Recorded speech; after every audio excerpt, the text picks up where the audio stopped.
everyone, welcome to our new webinar. My name is Nicola Alcocer. I'm a member of the Pirani team and I'm gonna be your host today. I'm excited to explore the first steps in risk management with all of you. I'm sure that this webinar will be very useful for everyone. To help us delve into the theoretical part, we're happy to have with us Mike Clayton, a project manager with a special interest in risks and risk management. He has a famous YouTube channel where he talks about project management. And for the practical part, we have with us Stephanie Arango, business development at Pirani. Hi, Mike. Hi, Steph. So great to have you here with us. How are you guys? Hi. Hello. Good. Looking forward to it. Hello, everybody. How is everyone doing? Great. All right. So before we begin, I would love to invite everyone to continue learning about the world of risk management by visiting the Pirani Academy, when you will find valuable learning materials. I will leave the link in the chat now so you can research the website. And before we begin, I would love to finally, if you have any questions during the webinar, please feel free to make them through the question and answer section, and we will be happy to answer them at the end of this webinar. Now, let's begin with this exciting topic. Over to you, Mike. Thank you very much. Let's get the slides up.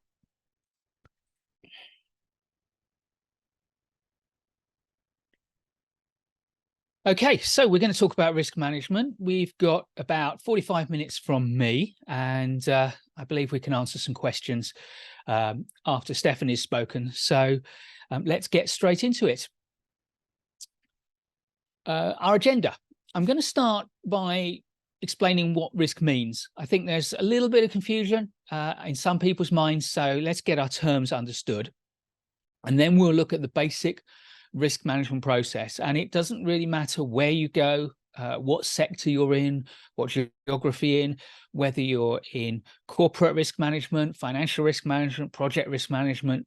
The basic process is the same. The terminology may differ a little bit, but it's a straightforward process. And then we'll look at different ways to identify risks. A lot of people use one technique. It's the technique they learned at the start, and they use the same technique all the time. So I'm going to give you a choice of 6 of my favorite techniques, and then we'll understand how to analyze those risks, and we'll look at the 3 most important elements of risk analysis. And then finally, to wrap up, we'll look at the different strategies that we can use to deal with risk, remembering, of course, that the bigger the risk, the more important it is, the more strategies we need to deploy in a basket of different approaches to reduce the risk to an acceptable level. And I'll kind of wrap up by showing you how we close off risks, the different ways that the risks come to an end. So that's our agenda. And we'll start with a old parable from Arabia, which is put your trust in Allah, but tie your camel first. To me, this means that you can trust your systems, you can trust your processes, you can trust your God, you can trust anything you like, but the universe will conspire against you if you don't do something proactive to ensure that you are in control of risks. And this means that you need a strong risk process, and to support that, good risk tools like Pirani. So what is a risk? In simple terms, risks, or a risk, is uncertainty that can affect outcomes. And the 2 crucial parts of that are therefore the uncertainty. Something may happen, it may not. How likely it is to happen is a characteristic of that risk. So we see here a little mouse, and it may or may not get safely from the mousetrap. And secondly, uncertainty that can affect outcomes. If nothing's going to happen as a result of that uncertainty, it's not a risk, it's just a curiosity. But something can happen. Strictly speaking, risks can have positive effects on outcomes or negative adverse effects on outcomes. So we can talk about opportunities as being positive effect risks, or threats, which can be negative effect risks. And in my world of project management, we do try very hard to think about opportunity management, knowing that instinctively we are all kind of threat aware, and that we need to be threat aware. So if you can, please try to think about the opportunities that lie ahead as well as the risks, because we tend to a degree to get what we look for in life. And if we look for opportunities, we sometimes find them. But risks are often confused for issues. And an issue is anything that will affect outcomes. The difference between a risk and an issue is about the likelihood, the probability, the level of uncertainty. Risks have uncertainty. The likelihood that they're going to happen is somewhere from just above zero, because if the likelihood is zero, it's not a risk, it's not going to happen, all the way up to just below 100%. But if you know something will happen, or if it already has happened, you have no choice. You have to deal with it. It is an issue. In all other ways, risks and issues are very similar. We deal with them in, we have the same basket of approaches to deal with them. It's just that you can't deal with them in advance, in a sense, because you know it's going to happen. So we're going to focus on risk. We're going to focus on uncertainty. And the 4 basic steps of risk management are, firstly, to identify the risk. We need to think about what could go wrong or what could present us with an opportunity. So you can't do anything until you know what the risks are. But once you know what the risks are, you need to understand them. So our second stage is to analyze those risks, to characterize them, and as a result, to prioritize them. The better you understand your risks, the more wisely you can select the approach to mitigating them. And that's our third step. We put together a plan for how we're going to handle those risks. And as I hinted at, and will repeat again and again, if your plan has only one element, you'd better hope that it is a low likelihood, low impact risk, because your plan may not succeed if it's got one element. So we build a plan out of a basket of different elements, typically, a number of different ways to handle the risk. And then a plan is useless unless you take action. And I do remember interviewing a new project manager and asked him about his risk management, and he proudly showed me his risk register with all the risks listed and the plans. And I said, so what are you doing about risk? And he pointed to the risk register. And I said, no, what are you doing about risk? And we went around this a number of times until he finally twigged. He said, we haven't actually started doing any of this yet. A plan is useless unless you act on it. So you need to be constantly acting on your plan and observing the impact that your actions have. You analyze the outcome of the actions you've taken. If you have removed the risk or reduced it to a satisfactory level, then you can consider yourself successful on that one risk, and you can move on to others. If, on the other hand, you have not been successful in clearing the risk down, then you need to understand why, analyze what you've tried and what failed, put together a new plan, and take more action. And that cycle from analyze to plan to act, to analyze to plan to act, that is the secret to success with risk management. And indeed with much else in life, I would have to say. So understand identify what your risks are, analyze them, put together a plan, take action, and then keep analyzing, planning, and acting until you clear the risks. And you also will sometimes need to cycle back to identification, because whether you're in an operational environment which evolves over time, or whether you're in a project environment where you move from one stage to another, new risks can appear, they can emerge as a result of either external events or things that you're doing. So how can we identify risks? Well, I would say that most people, when you talk about risk identification, their first go-to technique is brainstorming. Get a bunch of people together, ask them to suggest everything they can think of that can go wrong. And there's not a lot wrong with that technique until the group becomes bigger than a small number of people. 3 or 4 people around a whiteboard or a flip chart or a Miro board or a mural board is great. The problem comes as the group gets larger. You get 2 effects. One is that the shyer people are less able to be heard. And the second effect is that some people are very dominant and their ideas can infect other people. And so those other people will go down a kind of path of thinking dictated by the ideas that are already there, rather than think independently of radically different ideas. So it's not a different technique, but a different way of doing brainstorming is what is known as brain writing, where with larger groups, instead of asking people to shout out their ideas and you put them onto a board, you ask people to write their ideas down quietly on a card and put the card into the middle of the table. And then when everyone's had a chance to put down all their ideas on all the cards, you can then shuffle the pack, hand them out to everybody, and ask people to look at those ideas and see if they spark another idea that they can put onto another card. Or if they look at that idea and they think, I've got an idea about how to clarify it, quantify it, or even deal with that idea, they can note it on the card, and you can make some really good progress quite quickly with brain writing.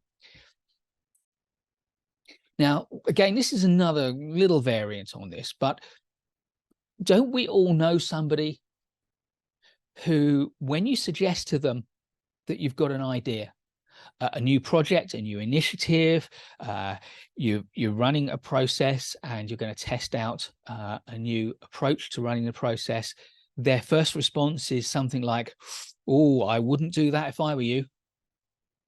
Because their brain is wired to see all the things that can go wrong. And your best option at that stage is to sit them down quietly and say, tell me everything that you can see going wrong. What are all the things that could fail here? And get them all written down. Now, some of those ideas that they have, they're going to be wild ideas that are almost certainly never going to happen, but not certainly never going to happen. So they need to go onto your list. There will be time to assess how likely they are and how realistic that idea is. So sit down, Mr. or Ms. Pessimistic, and get all their ideas. These are the people who go through life seeing accidents that could happen. And they are really useful to you when you're identifying risks. The next technique is to have a checklist of sources of risk so that you can prompt your team, your colleagues, or yourself with ideas for the sources of risk. And many of you may have heard of the PESTLE or PESTA framework. I prefer one that I came up with in the context of risk management, which I call the SPECTRS framework. SPECTRS stands for the 8 sources of risk that are most common. And so you could say to the group, right, are there any social or societal risks? Are there any political risks? Now, when we talk about politics and political risks, most people's minds go immediately to national politics or local politics or regional politics in their country.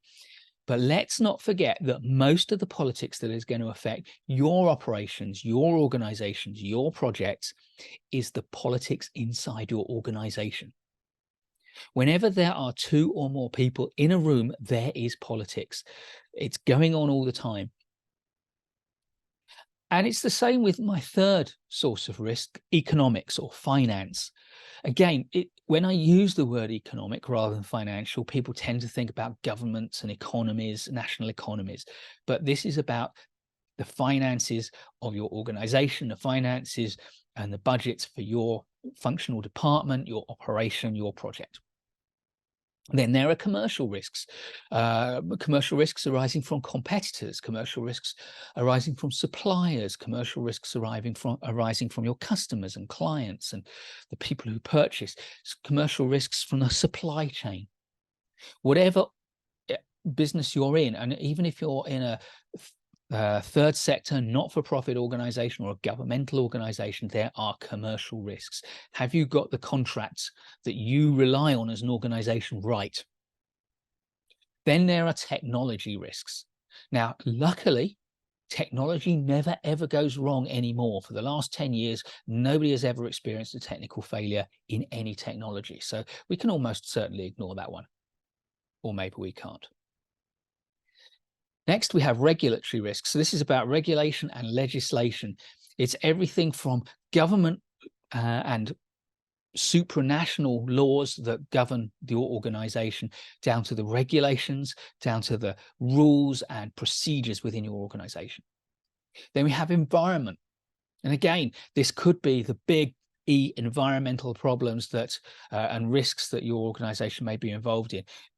Global warming, and adverse weather as a result of it, or it could be the local environmental issues. Is there a funny smell coming from the factory floor because you've got an infestation of vermin and something has died under one of the machines? And finally, security, and I'll add safety into that one as well. Depending on what industry you're in, there may be safety risks. There will almost certainly be security risks. Data security, physical security, security of your people, security of your trade secrets and copyright and intellectual property. So horizon scanning, looking out to the horizon and looking for these sources of risk. Next, we have a technique that is used often used for cause and effect. I use this for risk identification by taking what might be articulated as a risk and breaking it down. So let's say we're trying to sell a property. Let's say we've got a surplus warehouse in our organization and we're trying to sell it, and there is a risk that we can't attract a buyer. Now, actually, I don't think that is a risk. I think that is an adverse outcome. But there are multiple risks which could cause that adverse outcome. So we look at the big potential causes, and we put them onto this fishbone model developed by a Japanese academic called Ishikawa. So this is often known as the fishbone technique or the Ishikawa technique. And then we can look at each of those. Market conditions could affect the sale. Building constraints, people might not want warehousing in that area, but they can't convert it. Or maybe the building is in poor condition and it can't attract a buyer. But now let's take that to a finer level of detail, and we can see that the market conditions could affect buyer confidence or available credit. Building constraints may be about planning conditions. They may be about restrictive covenants in the lease and the legal status. The condition of the building could be dreadful, but let's break it down. Is it electrical problems? Is it contamination with toxins caused by what's been stored in there? Is it I've got a bad roof? There are all sorts of reasons. So the Ishikawa technique or the fishbone technique is a brilliant way to take an idea for something that may fail or some sort of type of failure and to look for all the risks that could cause that failure. And it's almost impossible to manage, can't attract a buyer, but you can manage the particular risks of available credit, electrical failures, restrictive covenants. Let's also not forget that in a big organization, there will be experience and there will be data. If you are running an operation and it's been running for any length of time, then there will be data and records of things that have gone wrong. If you're running a project, then you will have experience, your colleagues will have experience. There may be records of risks that have emerged on projects. So go to that. And as a risk manager, build your own list of the kinds of risks that have happened and keep some data around what happened, when it happened, the impact, so that you can refer to that. The past is not always a good indicator of the future, but it is always a data point. It always gives you a set of data points. And my final suggestion is process analysis. This is great if you are running an operational process. It's great also if you are involved in a project. You just think about the process at the high level. Let's say my process or my task or my project is to renovate kitchens. Now, when I'm renovating kitchens, I need to put in new flooring. I need to put in a new ceiling. I need to build new kitchen units and furniture. I need to mend the walls. And then I can take each of those down and I can break them down. So if I'm thinking about the new kitchen furniture, the units, they might consist, for example, of worktops, They might consist of carcasses, the actual frame, the box that makes up the furniture, and the doors. And then I can look at that worktop and I can think, right, well, what does that really consist of? Well, maybe we're installing timber worktops. It might be stone, it might be metal, it might be composite, plastic, whatever. But then there's also the fixings that hold the worktop to the carcass. There's also the seals that seal it to the wall and make sure that if you spill coffee on your worktop, it doesn't seep down behind the units or into the units. And there may be a sink. There will be a sink in your kitchen worktops. And then we can take the seals and we say, right, now, what are the things that could go wrong in fitting the seals? They might not stick, so adhesion is a risk. They might look dreadful because the color is wrong, so there's a color match risk. We might run out of materials, so there's a supplies risk. So by analyzing your process in what's sometimes known as a process breakdown structure or a work breakdown structure or a task breakdown structure or a product breakdown structure, we can get at the bottom level to all the little details, any one of which could go wrong. So that will give you a huge number of potential risks to add to your risk register or to your Pirani risk tool. Once we've done that, we need to start thinking about analyzing those risks, because not all risks are equal. Some are more of a threat, others are less of a threat. And I'm going to start my risk analysis with the two most important elements of our analysis, the two most important characteristics of a risk, which are defined by the definition of a risk, that is uncertainty that can affect outcomes. And the first is uncertainty. And therefore we get a likelihood. So our first element is to estimate the likelihood that the risk will happen. And secondly, since risks can affect the outcomes, what is the impact on our outcomes? Is it a positive impact or a negative impact? Is it a big impact or is it a small impact? And there are plenty of other things we can bring into our risk analysis.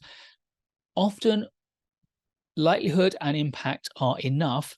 If you want a third, and it's as well to know that this is the next biggest one, it's proximity.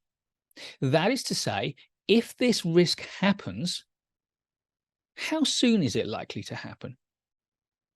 Now, this can have a profound impact on the urgency with which we deal with the risk.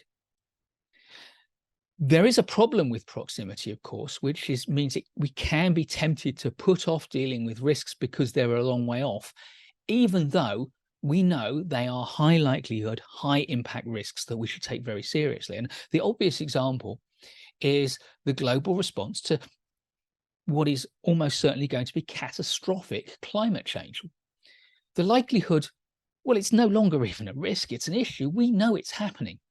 And for many, many years, we've known it's almost certain to happen. And the impact, frankly, could mean displacement of 1 billion people from their homes.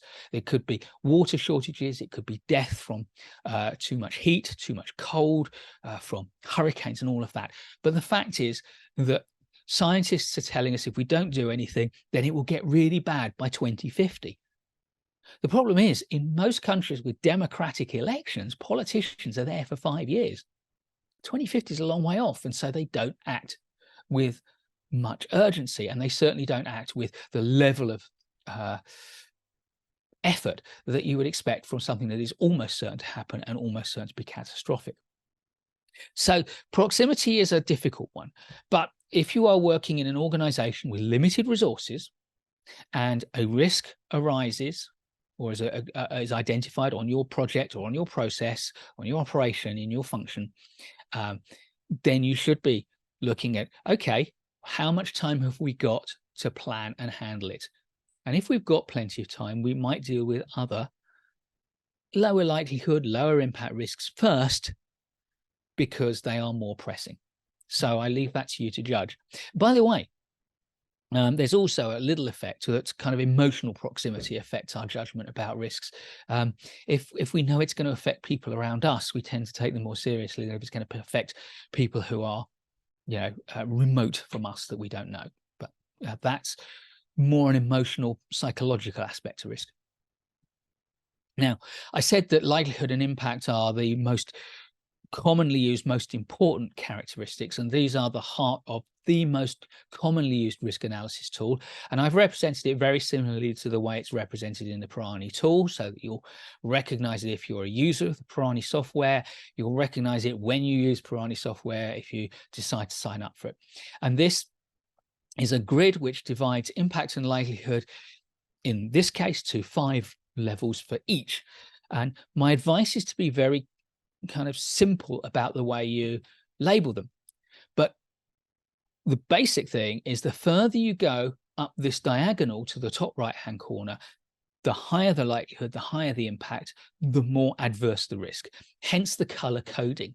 Now, I'm aware that there will be a proportion of the 40 to 50 people on the webinar at the moment who will be colorblind, and it doesn't matter, because what really matters is the position on this chart. But conventionally, we color code dangerous risks with red, the least dangerous risks with green, and in between shades of orange. So that's why Pirani has used this conventional color coding. And this gives us our 25 cells, which is more than enough detail for most risk analysis. But before I kind of show you what goes into those cells, let's acknowledge that any risk that appears in the top right-hand corner, that's our most serious type of risk. And for those, we are going to need a whole basket of different plans and strategies to bring to bear to manage that risk. Now, keep your likelihood estimation really simple, because most of us are not skilled in understanding statistics and probability. So if you're going to use probability ratings, be very, very careful. I favor a simple linguistic thing like remote, unlikely, possible, likely, very likely. In fact, on my own risk registers, I tend to use very unlikely, unlikely, medium, likely, and very likely. Just 5 simple levels. On the impact, the labels that come as a basic starter with the Pirani tool are minor, moderate, major, severe, and catastrophic. And again, choose your own labels. Understand this in a way that is contextually appropriate levels of threat for your business, your operation, your project, your organization. And then all we do is, for each risk we've identified, we estimate where it sits on the impact scale, where it sits on the likelihood scale, and we plot it on the charts. And of course, Pirani, if you make your estimates of impact and likelihood, it will plot it on the chart for you. And then you can start to deploy your risk strategies. What are we going to do about the risk?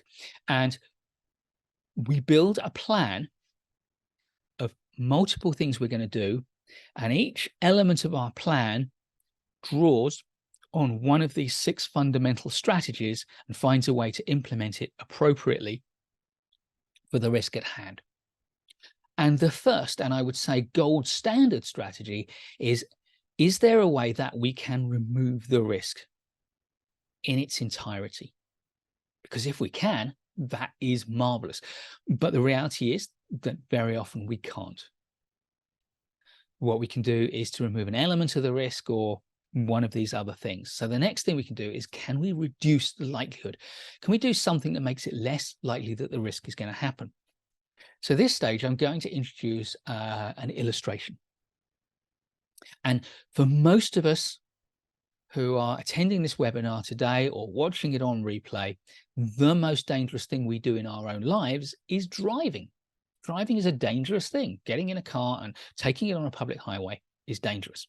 Now, we can remove the risk by not driving, by staying at home, or arguably asking someone else to drive for us, but we'll come on to that. If we get a bus, if we get a train, if we walk, those are different risks, but we do remove the risk of a motor vehicle accident. The next thing we do is to reduce the likelihood of a motor vehicle accident. If we get in our car, if we determine that we're going to drive slowly and carefully, if we pay attention to the road, if we are not tired or affected by alcohol or drugs, if we maintained our car very carefully, if we've got good tires, good brakes on our car, then we are less likely to have an accident. The next thing we can do is to reduce the impact. What can we do to reduce the impact of a motor vehicle accident? Well, once again, we can drive slowly, because if we do have an accident, and we're less likely to if we're driving slowly, it's going to be less bad. But we can also wear a seatbelt. We can have other important safety features in our car, like side impact protection, airbags. All of those don't make it less likely that we're going to have an accident, but if we do, it's not going to be as bad. The next thing we can do is to have a contingency plan. Now, many people carry simple supplies in their car. They carry fire extinguishers, warning triangles. They carry perhaps a high-vis jacket in case you need to get out of your car on a busy highway. Maybe a first aid kit. If you have thought about what you would do if you have an accident, then you have a contingency plan. It won't make the accident less likely. It won't make it less bad, but at least you will know what to do next. Now, the next thing we can do is transfer the risk. Clearly, if I decide not to get in my car, but I ask my partner to go to the supermarket, that's transferring the risk to my partner.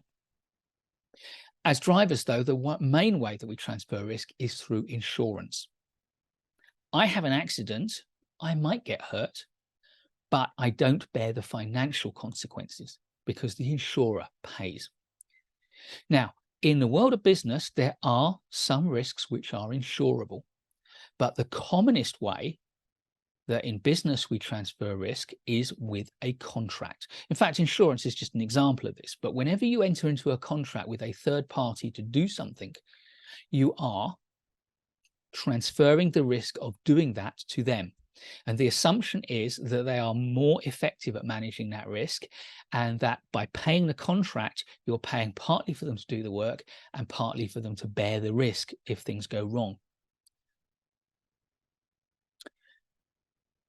Where I used to live, there was a lad who absolutely adored driving. So this was not his strategy. He drove like a complete and utter maniac. He was wild.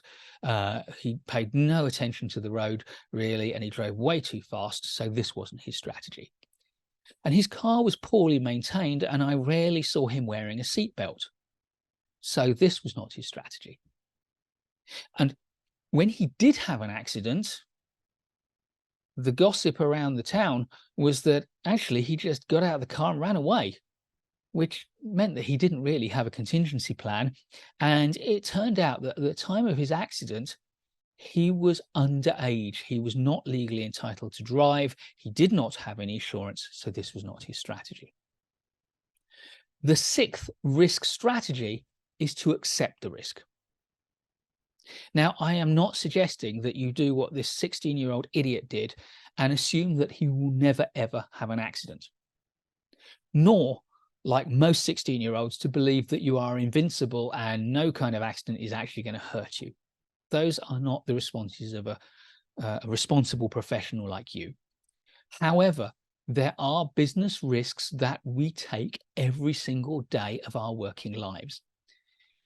However, when we look at the cost effectiveness of trying to remove that risk, or reducing the likelihood, or reducing the impact, or having contingency plans in place, or transferring the risk, we conclude that the risk is not significantly high impact. It is not significantly likely. None of those strategies are cost effective. It is therefore perfectly reasonable to accept the risk. What is not perfectly reasonable is to accept the risk simply because you did not take the time to evaluate it properly.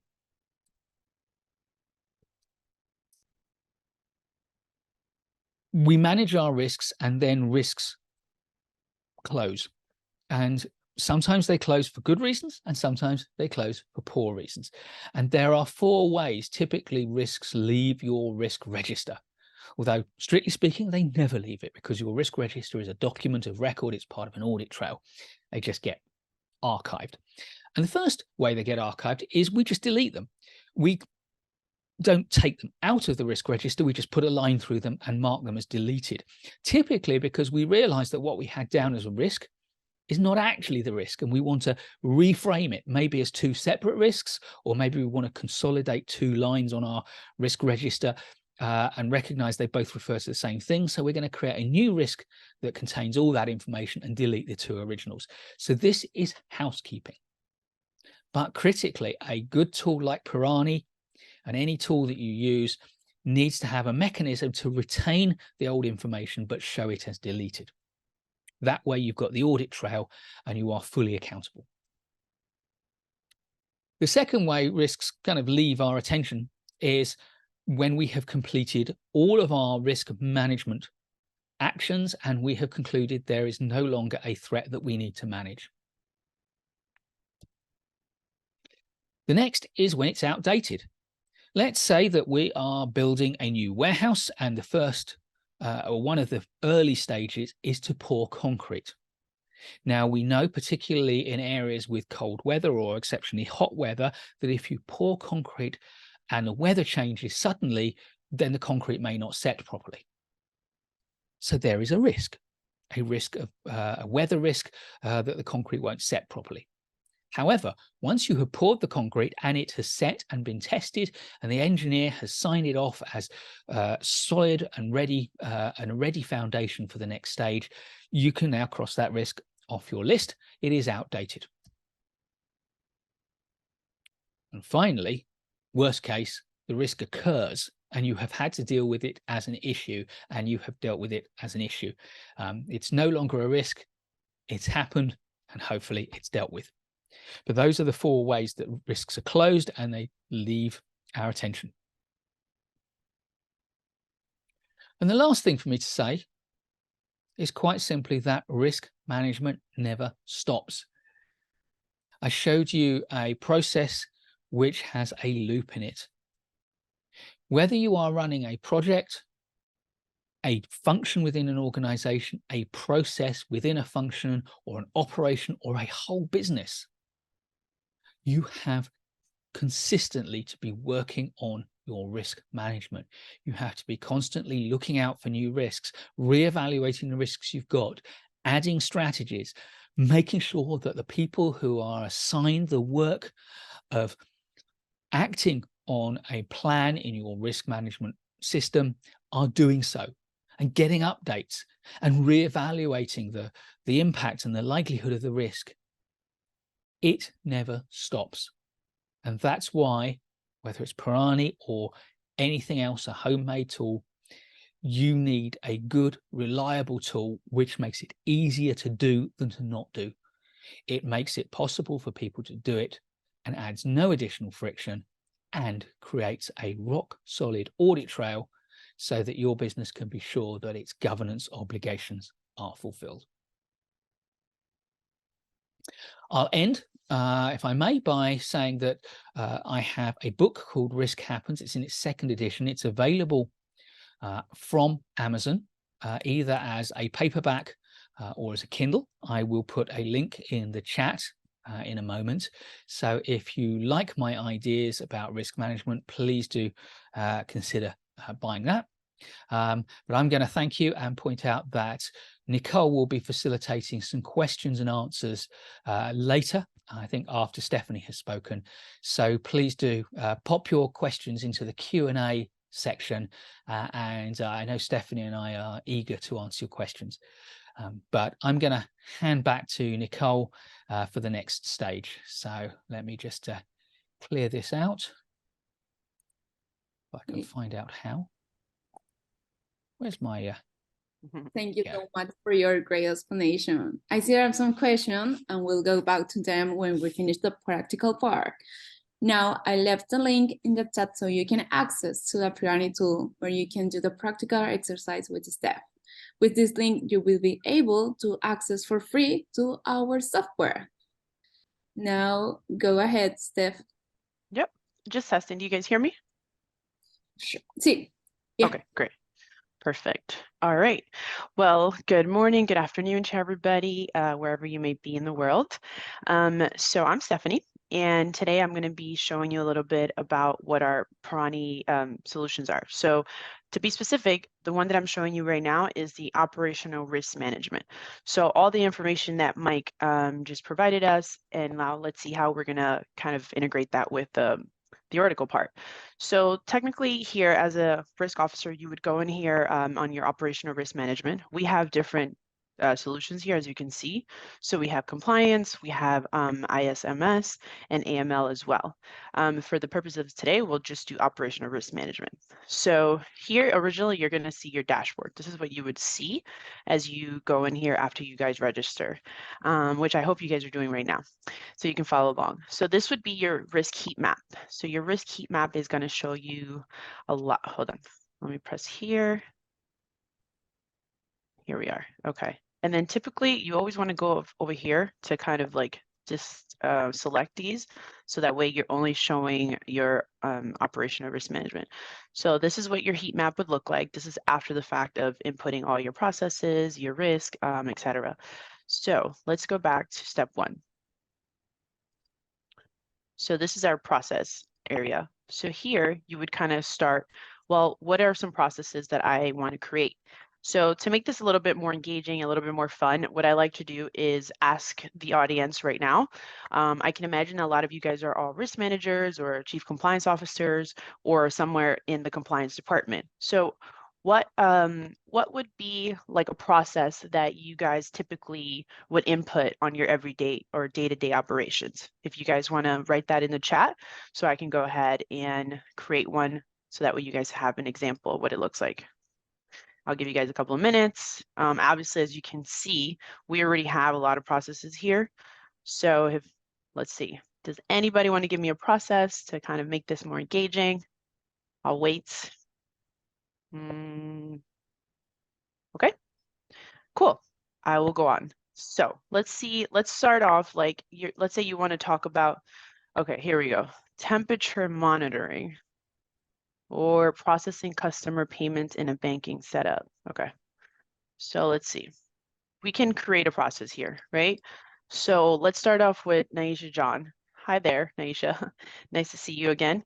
Okay, so let's say we're doing a processing customer payments.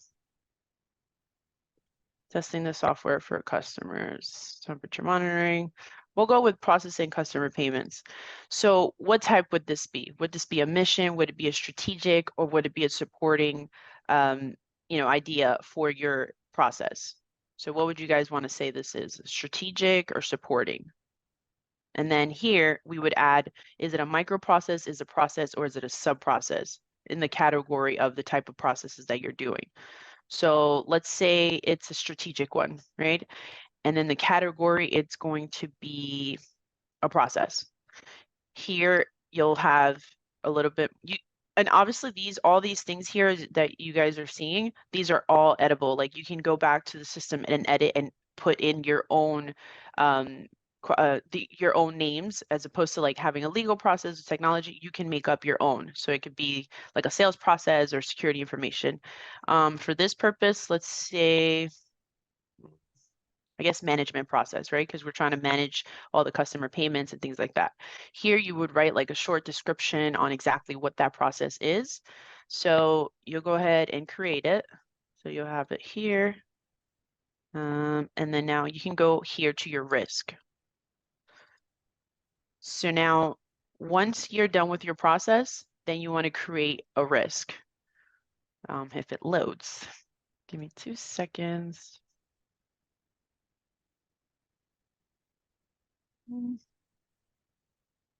Okay, here we go. Great. So what would be some risk that you guys would think about during that process that we just input? So we put that the process was kind of processing customer payments. What would be a risk associated with that process, in your opinion? And then we'll go ahead and here and create it. Fraud. Okay. So fraud risk. Sorry about that. Okay, so fraud would be something that would be associated to customer payments. So here you have your risk impact again, these are all editable. You can go back to the system and create your own, your own wording. So as opposed to it being minor, significant, serious, you can make up your own. And the same deal goes here. It depends on how you're managing your system, right? So here, it could be likely, and over here we'll go back. It could be, I think for me personally, I think it's catastrophic because we don't want any fraud in our business, right? And in the event that, let's say, you're working with the solution and you're like, hey, I can't think of a software. I'm sorry, I can't think of a risk. What kind of risks are associated with this? We can go here and so let me go back. We can click here, suggest risk, and then we can select the industry. So in this case, let's say we're doing financial, and we're in customer service. No, actually, let's do billing. So it will suggest a risk in the event that, you need some help coming up with risk. So as you can see, and this is all AI backed up. So we will be able to choose a certain one here. So let's see here. So lack of user training and knowledge in the risk system may hinder effective risk management in the billing department, something like that. So as you can see, it's obviously, I think the billing might have not made sense right now, but you guys get the idea of being able to use the AI in the event that you don't, you don't want to come up with your own risk, right? So sorry, let me go back here. But that's just a cool feature, just in case you guys wanted to click here. And let me press cancel. Where'd it go? Great. Let me do this again. Sorry, guys. Step, you need to return. Okay. So I'm going to just process and I'm going to pick one here, just so that way you guys can see it. And then we'll go back here. So it's a serious one.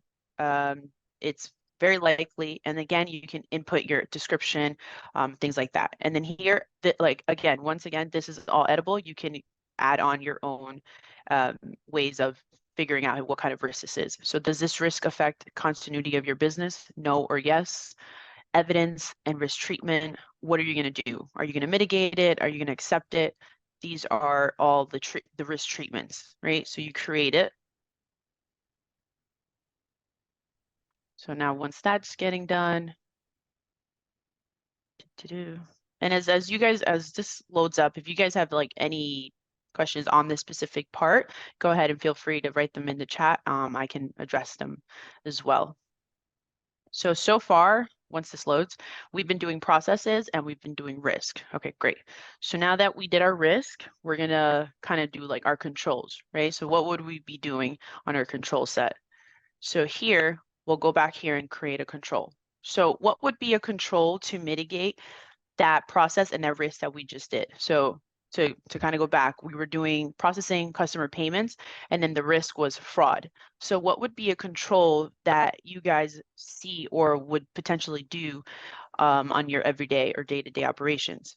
And then we'll input that here. So what would be a control? Maker checker mechanism. Okay.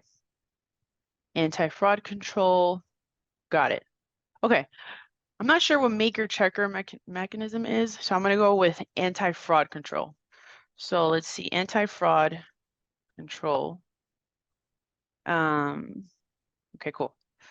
So here you're going to see here, control design. So what are you going to do here? So are you going to, what's going on here? Wait, what happened? Okay. Again, so you're going to figure out what are you going to do. So have the events been presented? You're going to go ahead and click yes or no, what's going on. Is there any other stuff Pirani is used for apart from risk management? No, well, we're really known for our operational systems. I mean, we have anti-money laundering as well. We have our compliance software and in our operational risk management. So mainly we kind of just specialize in risk management software. And then, okay, so going back to our quality control. So here you'll be able to kind of input all your information about what are you going to do? Is it effective? Is the evidence effective? Yes or no? And then all of this. So actually I have to click on some stuff here so that way you guys can see. No. Okay. So the more information that we input here, you guys are going to see over here, the control design, and it'll give you like a 35% on like, what are we doing here? Again, we're putting in the description, some evidence. So then now we're going to create it. Oh, here we go. Sorry, I missed some stuff here. Okay. So now, again, these are things that you can edit yourself, but just for the purposes of this, I'm going to just click on a couple of things so that way you guys can see what the heat map would look like. So after we inputted all this information, you're going to see here your qualification results. So it's a 64% medium. So, you know, more or less, it's not that bad, but we probably should be handling this correctly. So then, okay, so now we already, you know, we inputted our processes, our risk, our controls, and now I wanted to show you something cool as well in the events. I don't know if a lot of you guys saw the commercials before our webinar started today, but we have this really cool feature where you can input the events as they happen. So let's say, as you guys can see, we have a lot of examples. So quality control issues. This would be an example of what could happen, right? So you go in here in the events, you can name the event. Where did the event take place? What happened? You also have the option of dragging in evidence and things like that. And then here, we're going to do the date of the occurrence, all this information. So that's just something really cool that you can do. And all employees are allowed to get in there in the event. And then lastly, I wanted to show you our action plans. So one more last thing, and then I'll show you guys something cool. So this is our action plan. So remember all the stuff that we just inputted? Here, you would go in here and create that action plan to avoid all those risks, right? So here, you're going to put the name, the description, start date, who's responsible for this action plan. So you're going to execute the person. Let's say it's Andres or something like that. That person is responsible for this action plan. And then here, as you can see, what really happened, what did we learn, etc. And cool, so we're going to exit here. And then lastly, as you can see, the reports and back to our risk heat map, right? So after we put all this information in, you'll be able to kind of go back here into this dashboard and see your visualize what you input. So your risk heat map and all of this stuff. So here you'll be able to see, sorry, let me just answer this question. Does Pirani provide a functionality for a superior to review the risk register that would have been developed by a junior? Let me ask our technical resource to help us out here. Let me see. Oh, there he is. Okay, so Olga is actually letting you guys know what that is. So yeah, so here, as like I said, so here, all the information that we input, we'll be able to associate everything together, and it'll tell you, hey, this is a critical or it's a medium, you know, inadequate training of employees, cybersecurity, all this stuff. That's what that heat map will do to kind of put everything all together. And that's pretty much it. Pirani's operational risk management tool is straightforward. We try to make it very easy. You know, we want to make sure that our risk officers are not putting too much time into this. We just want to make sure that you guys are inputting the right material in there, and then your heat map will kind of display a lot of that information, so that way you can make better decisions throughout your day and make better business decisions, period, for the company. And then now that we are done here, I guess we'll take it over to the Q&A. We have a couple of minutes left before our ending of the call. So if you guys want to have, like, if you guys have any questions, or do you guys want me to go back here with like any questions here on the processes? Let's see. Okay, so let's go back here to the Q&A. All right. So here, hey, Mike, so we have a couple of questions here. Yep. In the Q&A. So we're going to do, okay, so it says, Dear Mike, thank you so much for your great presentation. When it comes to the steps you are presenting, do you suggest that specific people and roles should be involved in specific steps? If so, could you please clarify who should be involved when? An example, are there specific team members that must be involved in risk identifications, others in risk analysis, etc.? Thank you. Yeah. It's a great question, and it's an important question within your organization, within whether you're dealing with operational risks or whole kind of enterprise level risks, or right down to project or product development risks. And the answer to who should be involved is always going to be contextual. But what I would say is that it is an important role for the risk manager or the operational manager or the project manager, whoever is overall responsible for the integrity of what you're looking at, to make those selections, to think about who should be involved. When you're identifying risks, I would say the really most valuable thing you can do is to think about diversity. Different people with different experience, different backgrounds, and different perspectives are most likely to give you a good spread of risks and risk identification. Make sure you get a few people who are creative thinkers, off-the-wall thinkers, and that brings with it its own challenges, which I'll talk about in a moment. But if, for example, you're looking at operational risks around logistics, if you get a room full of logistics experts, chances are they will all think of the same risks. If you introduce someone from finance, someone from personnel, perhaps a driver of a van, a range of different people who see the world in a different way, you will pick up risks that others, that the experts won't have picked up. So diversity is the key. When it comes to risk analysis, however, there you're looking for as much experience as you can. Now, in some domains, there is really strong evidence, and you can be quite rigorous about your analysis. The insurance industry has actuaries who have years and years of data and sophisticated mathematical knowledge that will allow them to calculate risks very precisely. But in most cases, you're looking at the analysis phase for experts in the types of risks that you're dealing with, which may mean you need different experts for different risks.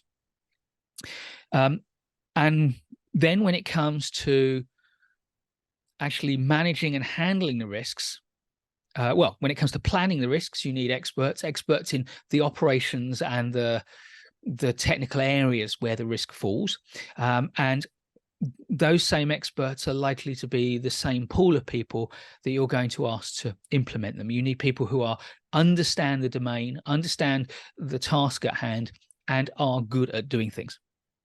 Now, I want to come back to the risk identification, because I said if you introduce people who are smart thinkers, but not necessarily gregarious, outgoing, you've got a wide variety of people, you've got a diverse team, and you might have a couple of drivers who are intimidated being in a room full of managers. What that tells me is you also need a facilitator.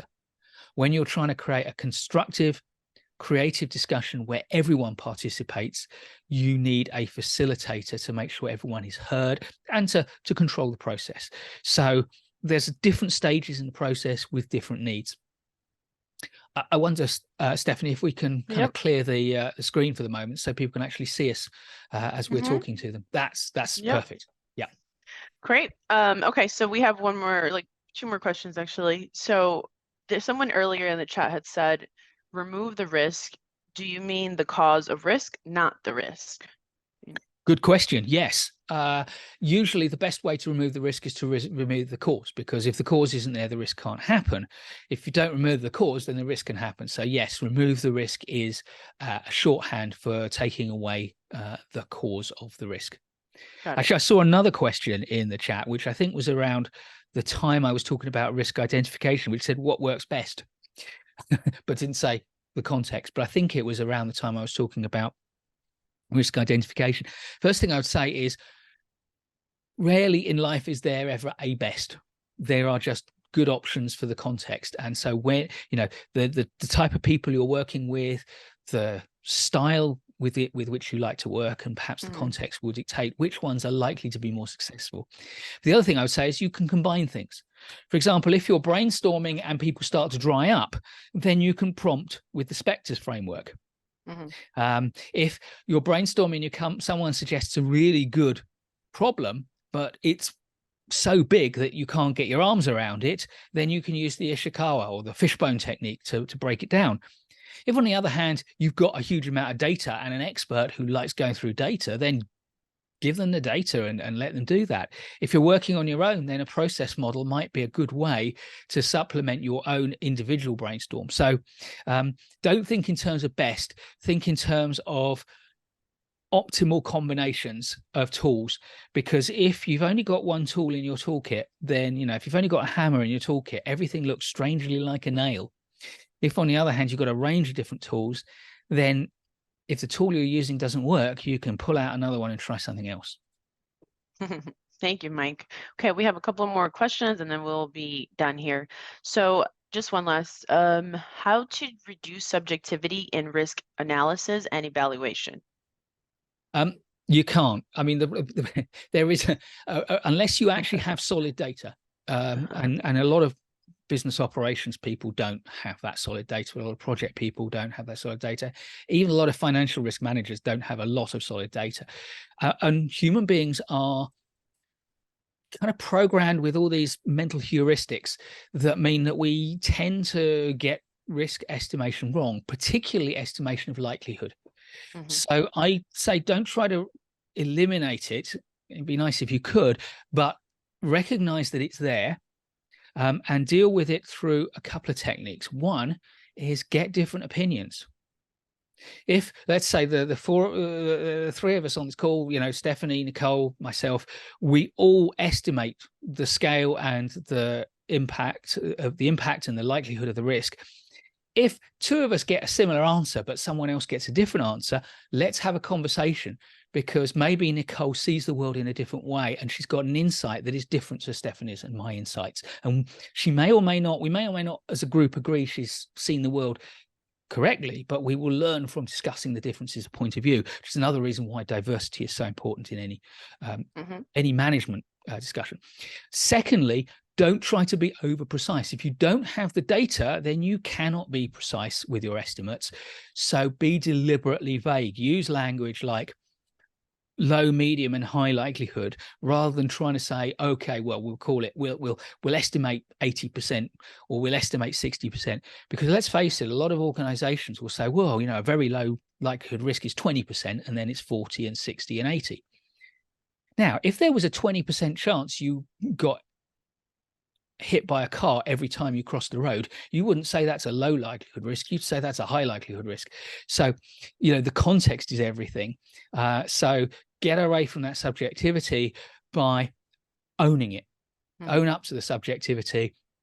Be deliberately imprecise about your estimates, and let people think about what that means as a relative level of risk rather than an absolute level of risk. Okay. Thank you, Mike. I have two more questions and then we're done. So is controlling risk and implementing contingency plans the same thing? A contingency plan is, if you like, well, when you implement your contingency plan, that is a retrospective handling of the risk. The risk has happened. You're no longer about controlling the risk. You're now about controlling the issue and the fallout from the risk. So putting together a contingency plan is a way to manage the risk, because if you have a contingency plan and you can act quickly when the risk manifests, you can limit the damage. And you can recover the situation more quickly. And of course, in various contexts, we have things like crisis plans, disaster recovery plans, reputational recovery plans, which are all fundamentally around contingency planning. But, you know, reducing the impact is making it less bad if it happens. Contingency plans mean that it is as bad as it's going to be, but now you can stop it getting worse. Yep. Reducing the likelihood makes it less likely to happen, but if it does happen, contingency plan means that you can deal with it. So it's a complement to the other forms. It doesn't reduce the risk at all. It just enables you to handle it. So we have someone that says, Marco, does Mike also suggest that we use AI when assessing the risk as one of the tools? Some people are using AI with a lot of success in some elements of the risk management process. But remember some things about AI. Firstly, it is trained on a data set, and it doesn't know anything that is outside that data set. So if that data set doesn't contain information that is relevant to your context, then the judgment will be flawed. The second thing, which is much more technical, is that AI tools like ChatGPT, Bard, and all of those tools are not clever. They don't know anything. All they are designed to do is to produce the next plausible word in a string of language. And therefore, they have what are known in the jargon as hallucinations. They can come up with fake stuff. If you ask ChatGPT to write a biography of somebody reasonably famous but not very famous, it will often make up stuff. It will, but like when it first came out, I asked it to tell me about my wife professionally. And it ascribed a book to her that was similar in nature to the one that she actually wrote, but was written by someone else. Wow. It ascribed to me an article which I never wrote, but I might have done. So yes, if you're using tools like ChatGPT to say suggest risks linked to the supply chain for the supply and movement of garments from one country to another, it will probably come up with a number of plausible ideas. But you then need to add human intelligence, HI, to that to evaluate those, to put them in terms that are real and relevant to your organization, to exclude things that are just silly, and critically to find the things that it didn't find. It's a great start of a 10. It will prompt a discussion. And again, if you say, well, how likely is this? I don't know what data it's calling upon, and neither do you. So its estimates of likelihood, its estimates of impact may be wildly off. Now, I would say, okay, take that as a starter point and adapt from that point. But there's a danger with that, which is known as the anchoring trap. If I pick a country that nobody on this call knows much about, I don't know, I might pick Azerbaijan, and I say, what's the population of Azerbaijan? And I say, I think it might be about 5 million people, and you all estimate it, chances are you'll all estimate something, in the range probably from 1 million to 10 million. But very few people would ever think to estimate, unless they knew, 100 million. Now, I don't know what the population of Azerbaijan is, but it's called the anchoring trap because the first piece of data that we see influences our perception of where the data is kind of clustered around. If the AI creates a completely stupid estimate of impact or likelihood, then it will influence human judgment from non-experts who don't have any real data. So there are dangers to AI.